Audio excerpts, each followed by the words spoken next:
Praveen Vashishtha, education department में clerk. लग है बात सिरा चढ़ेगी। देखो, सिरे तो सरकार को चढ़ानी पड़ेगी, इसमें कोई दो राय नहीं है। जैसे अगर हम देखें हमारी बॉडी में सेंट्रल नर्वस सिस्टम यदि काम करना छोड़ दे, सेंट्रल नर्वस सिस्टम मतलब माइंड और स्पाइनल कॉर्ड, यदि ये काम करना छोड़ दे तो बॉडी क्या होगी? पैरालाइज हो जाएगी।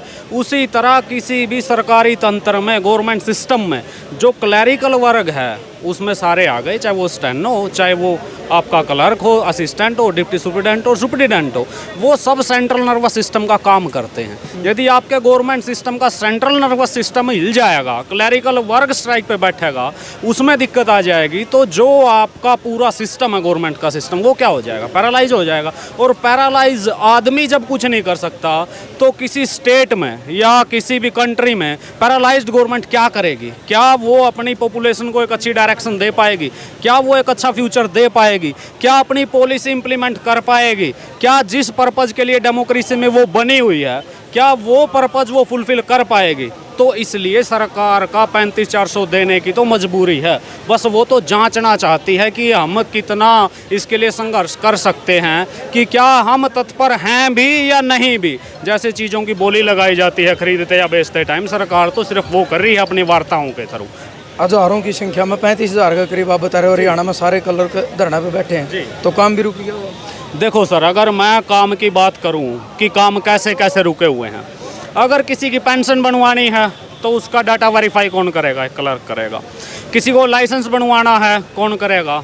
एक क्लर्क करेगा। रजिस्ट्री करवानी है कौन करेगा? क्लर्क करेगा।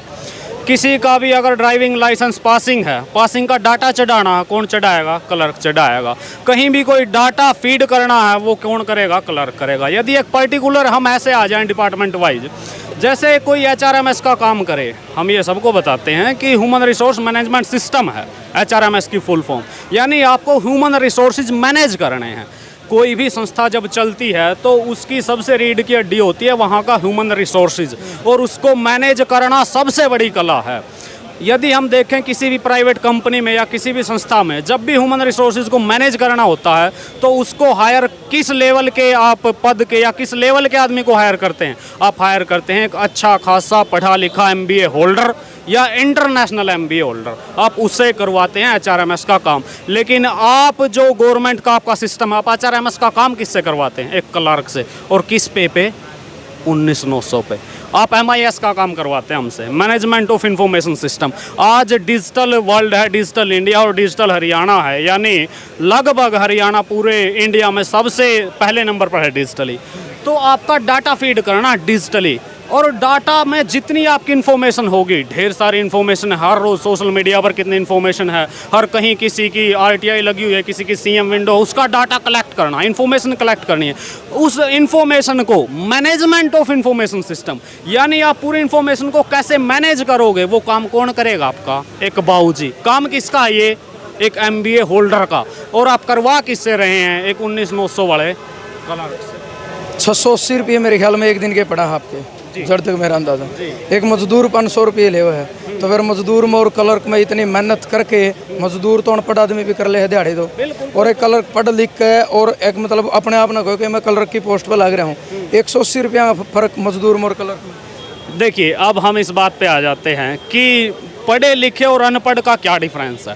अब हमारा मजदूर कहीं भी जाके, अनपढ़ हो पढ़ा लिखा, उससे कोई मायने वाली बात नहीं है, वो कहीं भी जाके दिहाड़ी कर लेगा। लेकिन यदि आपको क्लर्क लगना है, 180 का डिफरेंस पाना है, 600 जो आपने बताया कि 680 83 रुपये पढ़ते हैं और 500 वहाँ पढ़ते हैं, 180 का डिफरेंस क्रिएट करने के लिए आपको करना क्या पड़ेगा? आपको +2 60% या फिर ग्रेजुएशन, और उसके बाद एक पेपर पास करेंगे आप, और 18 में तो इंटरव्यू था बाकायदा, आप इंटरव्यू पास करेंगे, 2-3 साल की आप एक प्रोसेस करेंगे, और किस लिए? डेली 180 का डिफरेंस हासिल करने के लिए। और उसके बाद आप क्या करेंगे? क्या आप उस डिफरेंस को ऊपर बढ़ा पाएंगे? तब बढ़ा पाएंगे जब आप 1 साल का SCTC करेंगे और 30 वर्ड पर मिनट बिना किसी गलती के करेंगे, वो पास करेंगे, तब आपका इंक्रीमेंट हासिल होगा। यानी वो 180 का जो डिफरेंस है वो आगे कब बढ़ेगा? जब आप SCTC टेक्निकल कर लोगे और उसके बाद क्या करोगे? वर्ड्स पर मिनट 30 वो क्लियर करोगे, उसके बाद आपका वो 180 का डिफरेंस ऊपर बढ़ेगा। इतना है। अगर हम आ जाएं अब 180 रुपये जो सरकार हमें फालतू देती है, काम कितना लेती है उसके बदले। देखिए अब 31 मार्च गया, सभी ने अपना इनकम टैक्स भरा, हमने लोगों की सैलरी स्टेटमेंट बनाई, जो भी हमारे डिपार्टमेंट के लोग हैं। सैलरी स्टेटमेंट बनाते टाइम हम काम किसका करते हैं आप बताइए? सैलरी जो स्टेटमेंट बनाते हैं आप बाहर बनवाओगे तो अकाउंटेंट बनवाता सर। एक अकाउंटेंट का काम आप एक क्लर्क से ले रहे हैं, और वो किस में ले रहे हैं? 19,900 में। अब आपकी चलो हमने सैलरी स्टेटमेंट बना दी, हमने उसमें टैक्स भी काट दिया, फिर क्या कहती है सरकार हमसे? आप इनकी ITR भी भरो, इनकम टैक्स रिटर्न भी भरो, और इनका फॉर्म नंबर 16 भी निकाल के दो। अब एक ITR आपका चैनल है, आप ITR भरते होंगे तो किससे भरवाते हैं आप? एक CA से। कम से कम 1,000 रुपये एक ITR के लेता वो। डिपार्टमेंटों में कितना स्टाफ है, हम उसकी ITR भरते हैं, और काम किसका करते हैं? एक CA का, चार्टर्ड अकाउंटेंट का। और चार्टर्ड अकाउंटेंट कम से कम कोई कंपनी हायर करती है तो कितने रुपए देती है उसे? कम से कम 15 से 20 लाख एनुअल पैकेज है, और सरकार आपको क्या देती है? 19,900। यानी आप एक इंटरनेशनल MBA का काम हमसे लेते हैं, एक अकाउंटेंट का काम आप हमसे लेते हैं, एक जो CA है उसका काम आप हमसे लेते हैं। और अगर बात आ जाए RTI एक्ट की, RTI एक्ट 2005 गवर्नमेंट ने लागू कर दिया, उसके अंडर आपसे कोई भी इंफॉर्मेशन मांगता है तो आपको इन्फॉर्मेशन देनी है। इन्फॉर्मेशन आ गई, मान लो एक RTI आ गई कि 1975 में आपके स्टाफ के जो सदस्य थे उनकी कैटेगरी क्या क्या थी, कौन किस कैटेगरी से था, उसके नाम, डेट ऑफ बर्थ एटसेट्रा हमें प्रोवाइड करवाइए। हम चले ऑफिस में, 1975 के रजिस्टर ढूंढने लगे। पहले तो अलमारियां खोली, कब से बंद पड़ी थी, उन पर धूल जमी हुई थी, पहले तो धूल उतारी। 48 साल पुराने, और क्या करना है? सिर्फ उसकी पहले तो धूल उतारेंगे। तो काम किसका किया हमने? वो एक 4th क्लास का, एक PN का, उसकी धूल हमने उतारी साहब। धूल उतारी, जब उसके कागज चेक किए तो 1975 में पता चला कि ये डिटेल है। जब उस RTI में मांगा गया था कि इसकी आप हमें नाम, डेट ऑफ बर्थ और एड्रेस भी बताइए, तब भाई साहब यदि हम अनपढ़ होते तो हम डायरेक्ट लिख के दे देते कि ये डाटा है। लेकिन हमने RTI एक्ट को पढ़ा है, उसका सेक्शन 8(1) क्लॉज, सब क्लॉज जे कहता है कि आपको पर्सनल इन्फॉर्मेशन नहीं देनी है। यानी हमें पहले तो RTI एक्ट पढ़ना है कि RTI एक्ट किस किस की इन्फॉर्मेशन हम प्रोवाइड कर सकते हैं और किस किस की नहीं। तो RTI एक्ट पढ़ने के लिए हमें एक RTI एक्टिविस्ट की तरह एक स्पेशलिस्ट बनना पड़ेगा। यानी वो काम किसका करते हैं? हम भाई साहब एक एडवोकेट का काम करते हैं। और किस पे में करते हैं? सिर्फ 19,900 में। सरकार हमसे इससे ज़्यादा क्या करवा सकती है कि आप एक 4th क्लास का काम भी करेंगे, आप एक एडवोकेट का काम भी करेंगे, आप एक MBA, इंटरनेशनल MBA का काम भी करेंगे, एक अकाउंटेंट का काम भी करेंगे, आप एक CA का काम भी करेंगे, लेकिन पे कितनी देंगे हम आपको? 19,900 देंगे साहब।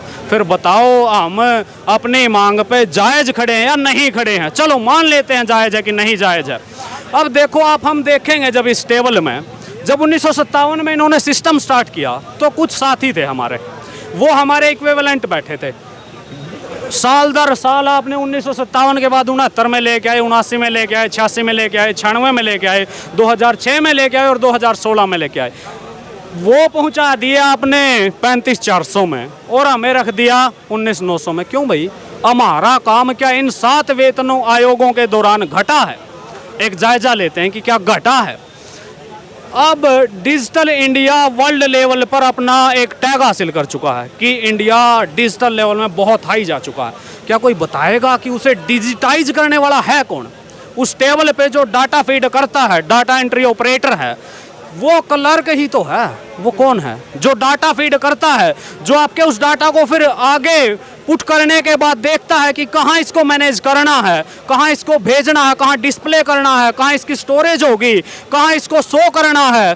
तो आप उसको डिजिटाइज करने में किसकी सबसे बड़ी भूमिका है? सरकार तो वहाँ से एक बार बोलती है कि आज से डिजिटल पेमेंट स्टार्ट हो गई है, आज से ये पोर्टल नया आ गया है, आज से ये पोर्टल नया आ गया है। भाई साहब कभी आपने पूछा कि उसको लागू कौन करता? उसको लागू करता है क्लर्क। और किस में? 19,900 में। यानी अगर हम जायजा लें तो 1957 से लेकर 2016 तक डे बाय डे क्लर्कों का काम बढ़ा है, घटा नहीं है। लेकिन आप कैसे कह सकते हैं कि इनका वेतन हम 19,900 पे रखेंगे? क्या ये जो बाकी के हमारे साथी हैं इनका काम बढ़ा है हमारे कंपैरिजन में। अगर कंपेयर करेंगे तो डिजिटल इंडिया और डिजिटल हरियाणा के साथ सब क्लर्कों का काम बढ़ा है, घटा नहीं है। तो आप कैसे हमें 19,900 पे रखना चाहते हैं? भाई इनको अगर अनिस भाई ना पल्ली ही खोल दी, सारा बात की, सारा काम की, यानी असली रोड़ा बता दिया इन्हें। कड़े था जड़ तक लेकर और शिखर तक सारी चीज़ बताई, और वही चीज़ फिर आएगी। सीधी सीधी बात है, एक मजदूर में और एक क्लर्क में 180 रुपया का फ़र्क है, क्योंकि उस क्लर्क ने अपनी ड्यूटी करने खातर नहा धोकर सुथरे कपड़े पहन गए, और भाई सुथरी तरिया नहा धोकर ना बिना नहाए धोए नहीं आ सकता है क्लर्क। और 20, 30, 50, 40, 100 किलोमीटर तक जाना पड़ेगा ड्यूटी करने खातर, उसका भाड़ा किराया भी लगे, कोई छूट नहीं है बस में। और एक मजदूर हो बिना नहाए किसी भी कपड़े हम 500 रुपये कमाए, इसका मात्र 180 रुपया का डिफरेंस। निकाह रानी भाई वो प्रद्युमन वाली बात है, कुछ तो गड़बड़ है या तो घनी गड़बड़ है। 180 का डिफरेंस। और दूसरी चीज़, जब 1957 में बराबर तनख्वाह थी तो 2023 में ऐसा के हो गया कि मतलब 16,000 रुपया का फ़र्क हो गया। चलो 1000 2,000 का मैंने भी लेंदे ऊपर नीचे था, 16,000 का। और दूसरी चीज़ ये भी होती भाई 1990 उन्होंने कहा करें नहीं, 5 जने बैठे उन्होंने मतलब 4 सुतरे कुर्ते पहन रहे हो, एक मुंडे पहन रहे हो नहीं, असल में तो वो उठ कर भाजेगा, बैठा रहोगा तो उसकी वैल्यू नहीं होगी। भाई इनका लू तो जड़ेगा जब बराबर वाले 35-400 ले हुए हैं, जे 2 के 1990 होंगे के ये भी नहीं बोल रहे भाई, तरतने आ रहे और भी ले हुए हैं। तो भाई मेन चीज़ यह है, वीडियो शेयर करनी है ज़्यादा से ज़्यादा, इनकी जो आवाज़ है वो भी सरकार तक जानी चाहिए। और हालांकि सरकार करने वाला सिस्टम न चलाए कौन रहा, सरकार चला रही है। और वही चीज़ होगी बोले जिसने खड़िया नहीं जाना उसने पढ़िया नहीं कहीं जानागा बेरा, नहीं तो इस सरकार ने भाई धरने दरवाना में मजा आने लग गया। क्योंकि 379 दिन जब किसान आंदोलन चला, बहुत सारे मंत्री बयान दिया करते बड़े बड़े कि कानून वापस नहीं हुआ करते, पर सरकार ने झुकना पड़ा, कानून वापस होने पड़े। सरपंच धरना पे, खिलाड़ी धरना पे, कदे थर्मल कागज धरना, कदे कोई धरना पे, एक पुलिस डिपार्टमेंट ऐसा बच गया जो धरना पे नहीं आ रहा ना, तो भाई सारे रोड पे बिठाए रखे हैं। शायद मेरे ख्याल में बात इनकी भी मानेगी सरकार, आज तक तो सबकी मानती आई है, पर उसका भाई इनका सब्र का इम्तिहान ले रहे हो कि एसी में बैठने वाले कल रख दें गा हमार बारिश में बैठ सके कि नहीं, पर ये अपना इम्तिहान बड़ा अच्छा तरीका से देने लग रहे हैं। पसीने खाड़ चालन लग रहे हैं, टेंट में को पानी के खाड़ चालेंगे तो भी कोई दिक्कत नहीं, उठने वाले तो नहीं है। और जिस जगह पर धरना चल रहा है 20 मिनट बारिश होगी तो एक बेला पानी आड़ा खड़े आ जाए, हाल दें पानी में भी कोई उकड़ू बैठ जाएंगे, हालन वाले नहीं है। तो आपके सोच विचार के काम वो भी आपने ज़रूर देने हैं, और यह आवाज़ बुलंद करने खातर ज़्यादा से ज़्यादा वीडियो शेयर करनी है। जय जवान जय किसान।